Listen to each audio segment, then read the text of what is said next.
go to Suzanne Halliburton, and then Angelique Shingalis with the Detroit News. Hey Mel, I'm going to ask you a big picture question. When the combine came, there wasn't a thought that there would be no pro days. So who does not having a pro day based on their combine performance, who does that hurt the most? And conversely, who might it help the most? Good question. That's a very good question because I think the guys that weren't able to go to the combine were hurt by not having pro days, obviously. And there were some good players. If you look at that list of guys that weren't at the combine, there were some pretty good football players that did not get invited. So those guys would be hurt as well. But I think KJ Hamler not having a pro day at Penn State where he needed to catch the ball effectively. He had some drops at Penn State. So we know he's fast. Know how athletic he is, and he's breaking space, but I think not having a pro day for him would hurt him a little bit. And then obviously you think about guys that helped themselves the most at the combine. I think Mekhi Becton, the offensive tackle from Louisville, moved up to at least get himself in discussion for the 4th pick overall. We'll go to Angelique Shingalis, followed by Jim Wyatt with the Tennessee Titans. No, thanks. You seemed a little lukewarm on Pt.2 heading into the combine, and I was wondering if that changed for you a little bit based on the numbers you put up, and also sort of piggybacking on what Suzanne asked, how does this situation hurt someone like a Mike Dana, who's a transfer at Michigan, and a Jordan Glasgow who's trying to get on with the team? Yeah, I think those guys are affected. I think that, like you said, there's always that 20 to 25 players that, like the combine, and you say, oh, get the combines over there and get the pro day guys who really have a chance to shine, and they go back and they force people to go back and look at tape on them. And they don't get drafted. People get Kevin Byard from Middle Tennessee State wasn't even at the combine yet. Has had a great pro career. It was like a 4th round pick. We've had 2nd round picks not go to the combine, 3rd round picks not be at the combine. This year, that will affect that. People shown. Yeah, I just kept waiting for dominance. I mean, 44.5 vertical, runs under 4.5 at 6'1.5", 212. He's got that catch rate issue on. He's got big hands. He just has to show maybe a little bit more of a 1-2. People can't blame Shea Patterson. I mean, Shea Patterson was a pretty good college quarterback, not elite, but it wasn't like he didn't have anybody throwing the ball. And other receivers outproduced him. I mean, look at the other guys. They put up bigger numbers, better average per catch, better numbers. So I think you can't excuse it all away. And I just would have liked to see a little bit more assertiveness, a little more consistency, and play to the level of those computer numbers. And I didn't see that. Todd's higher on him than I am. I have a 4th round grade on people showing him. Todd can speak to what he has now. But I think when you get into round 4, round 5, if he's there, and I don't think he will be, but if he got to the 4th, 5th round, you roll the dice, it'll all come together for him. But any higher, I think it would be you're basing it on the talent. And the talent, I mean, he's got 1st round talent. But he didn't play like a 1st rounder. And that's, you say, the underachiever label, whatever you want to call it. But I always say I have a 4th, 5th round grade on him right now. All right. Pardon the pause here, Jim Wyatt, and then Ryan Dunleavy with the New York Post. Well, there's quarterback that you expected a good Titans behind Rodney Tannehill, the top quarterback, and you're a pretty response.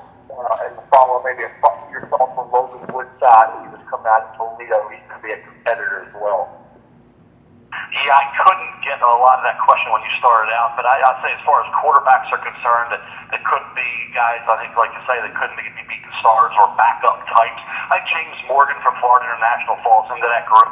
He's got the height at 6'4". I think he's got an NFL arm. He can move well enough. I think he's the kind of guy that you pick up in the 5th, 6th round. I think can help you if he's there. So I like Morgan. Steven Montez, if you want to roll the dice on talent, he has the talent. He's got a big-time arm. He's 6'4", 230. He can spin it, but he's inconsistent. So I think you want the guy who's a little bit more, maybe ready to go. And Morgan, maybe if you want to go roll the dice on upside, you would look at Steven Montez from Colorado. Ryan Dunleavy is up, and then we'll go to Jamison Hensley with ESPN Baltimore.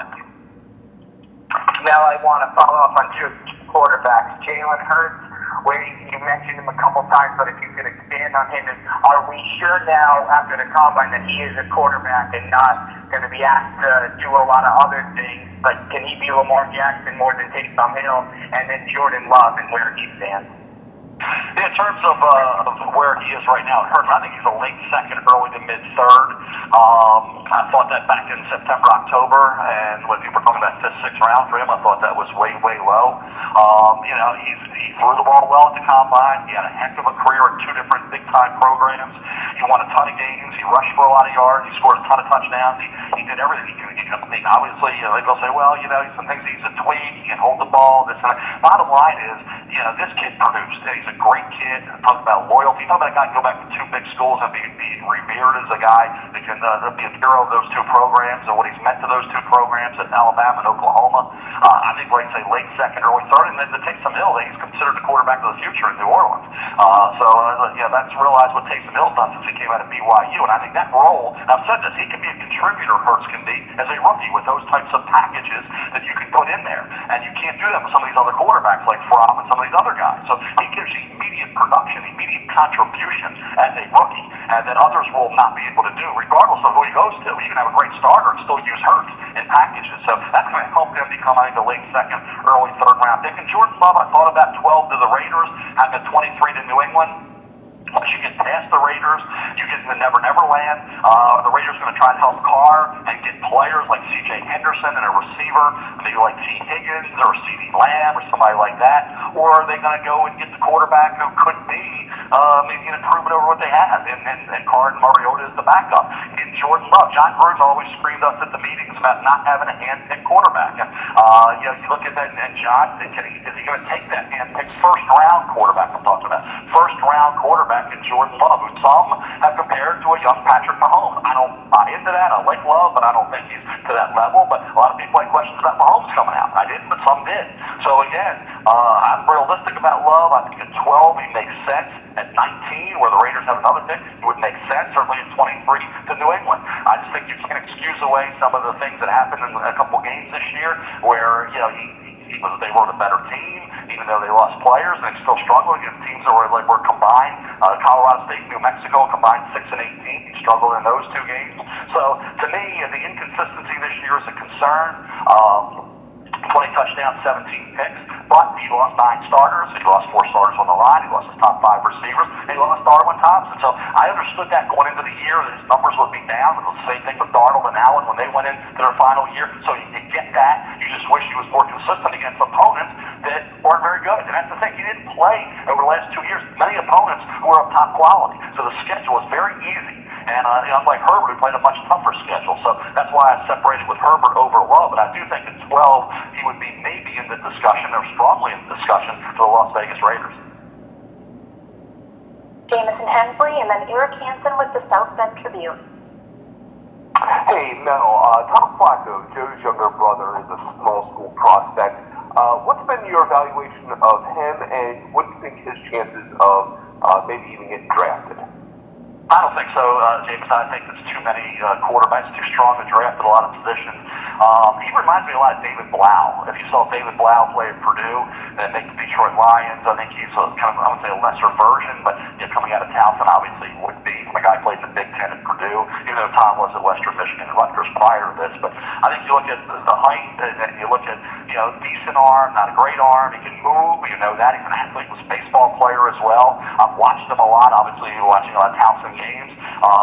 I see a little David Blau in him, and Blau maybe pushed his way on him. Actually played it with Detroit Lions, but I wouldn't go that far. But if you want to comp, that's who it would be. Like I said, Blau was undrafted, so I'd say he's going to have to battle his way into it as a priority undrafted free agent if the team views him that way, and then see what happens.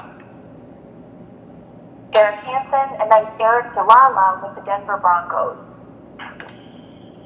Well, Notre Dame's 2 edge players, Julian Okora and Colin Kareem, weren't able to do things at the combine. They were planning to do them on pro day. Without medical checks or that pro day, how's that going to affect those two? And where did you have Chase Claypool projected before the Senior Bowl and the combine? Yeah, he had a second-round grade at worst, a early third, and he's in the late first, early second. So the combine really, on the heels of everything you said, and a solid career, allowed him to be where he is right now. It's rare. He also has dual versatility. If you're looking for a move tight end, he could be that guy at 6'4 and a quarter, almost 240 pounds. Running 4.42, over 40 vertical. Those are extraordinary numbers. They're historically great numbers for a kid his size. That's why I think Green Bay is looking for a tight end and a receiver. You get a combo guy in Claypool. In terms of Okwara, you're going to go back 2 years ago when he was really good. And if you look at the tape there, he had first round tape. He had some early second round tape. So I would think if you want a pass rusher with some length, you could look at him in the late second, early third. Kareem as well had some solid tape. I think he's at worst a third round pick. But I think Okwara is the guy that's very intriguing to me. Anytime you get a pass rusher that you can get, and I've talked about the Ravens' ability to get pass rushers in that, say, third round area, and that's where I think where Okwara would go at 6'4" and change. He's got a really long arm. He has the sack production, and he's got the ability to get to the quarterback. I think if you get him in the third round, Okwara would be a really nice pick. Eric DeLala, and then Chris Thomason with St. Paul Pioneer Press. Yeah, Mel, how likely is it that you think the Broncos would have to trade up from 15 to get one of those top 3 receivers? And if those guys are gone, is there value to pick a different receiver there at 15, or would you wait until the second round? Good question. I think in terms of the 15th pick, I have Ruggs going there, as you saw, but with the Jets taking the tackle now, they got some help. When Arizona made that move for Hopkins, that took maybe wide receiver off of 8. Okay, so then you say Jacksonville, they could. I don't think so. The Jets did. Just say one of the other teams in the early portion did. And then if you say the Jets do, then you would have the third receiver going to the 49ers. Then you would have the fourth receiver going to Denver. So then you'd be into T. Higgins, whoever they like there. They like a receiver enough to take him there. So they just have to hope that nobody in the top 10 takes a receiver. We'll go to Chris Thomason and then Tom Green with AL.com. Hey, Mel, hope you're doing well. What do you see the Vikings potentially doing with their 2 first-round picks, number 22 and number 25? And what do you think of the possibility there's so much depth at wide receiver, maybe they don't take a receiver in the first round and take some guys at some other positions where there's maybe not as much depth? Yeah, that's always a possibility. And some of those other receivers that I like are Antonio Gibson from Memphis. Is a really good football player. He's got great versatility as far as running back, receiver. Use him on the jet sweeps. There's a lot of things you can do with him. So he would be a guy to throw into that group and say, he belongs solidly in the second round discussion. I think you look at Lynn Bowden Jr. out of Kentucky with his versatility, play quarterback this year out of necessity. He would be a guy in the third round mix. I think if you want a guy, I think Isaiah Coulter from Rhode Island. Watched a lot of him. He did the job against some big time opponents this year at Rhode Island. Tested well at the combine, so Isaiah Coulter from Rhode Island could be a 4th or 5th round receiver. In terms of the first round for the Vikings, if you look at needs, it's defensive end, offensive tackle, wide receiver. I haven't taken a wide receiver at 22 and Denzel Mims-Mailer, who really benefited from the draft process in addition to having a great year. And then taking the defensive end, A.J. Epinesa from Iowa. They could go at 25 with Josh Jones, the offensive tackle from Houston. They could go with Ezra Cleveland, the offensive tackle from Boise State. There's going to be offensive tackle options available. I think at 25, a defensive end option with Epinesa, and then the wide receiver options at 22 or 25, whatever they deem the guy that they really want. Where's the best spot to get him? Or wait until the second round, where we're in the 4th round to get some. I think receiver. There's going to be, when you have 30 to 35 receivers with second, third round grades, there's going to be some 5th round receivers out of this group, and you're going to see some really good players drop to the points where you never thought was. I didn't even mention Jalen Rager from TCU in the second round. James Prochet from SMU is going to be a really good 5th round pick for somebody. The other receiver at Rhode Island, Aaron Parker, is a late rounder, priority free agent to play. You're going to get guys coming in that aren't even drafted that are going to make teams at wide receiver this year. Tom Green and then Dave Burkett with the Detroit Free Press. And I wanted to ask you about a couple of Auburn guys you have in your position rankings. First off, what is it about Noah Benogany that makes him your number 3 corner? And then Marlon Davidson as the number 4 defensive end. What stands out about him? And you have 3 defensive ends going in the first round now. How close is he to kind of making that cut? Yeah, he was close. Yeah, I think that when Davidson late first, early to mid second, he's got versatility. You talked about the production, the Senior Bowl week. All those that adds up to him being signed. And that group isn't all that strong right now. So you know, you look at Ito Gross Matos. I think he's solidly the third. After that, you're hard pressed to find a fourth. After Davidson, I don't think there's one. Alex Highsmith's a combo guy out of Charlotte. Could have his hand on the ground. Could play as an outside linebacker in a 3-4. There's really not much else there. So I think if you need one, you better take him early. That helps Davidson maybe get into the late first, early second. Iguanagany, I like his versatility. I think he helped out on special teams in the return game, obviously, former wide receiver. He keeps getting better and better. His tackling improved. His instincts and coverage made the progress this year. He still has some work to do in terms of his coverage technique, but he's got awesome talent. And you keep seeing it. You just think he's just touched the surface of what kind of player he can be a corner because of the limited experience being a former receiver. So I think he's in that late first round. You can debate whether he's a third corner. At worst, he's probably the fifth corner. Jalen Johnson, Utah, Jeff Gladney, TCU, Trayvon Diggs, Alabama, Christian Fulton, LSU, Terrell Clemson are in that group as well.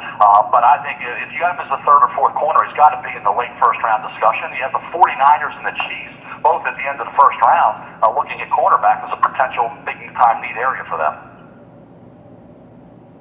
Dave Burkett, and then Bill Bender with the Sporting News. Hey Mel, two things. I know you talked about Tua, but just to sort of put a bow on that, just given everything going on in the world, no physicals, no in-person meetings, how likely do you think it is a team actually trades up for him, or maybe even that he falls because of everything? And then two, if the Lions go with Okudah up top like you have in your mock, what position would be the sweet spot for them early in round two?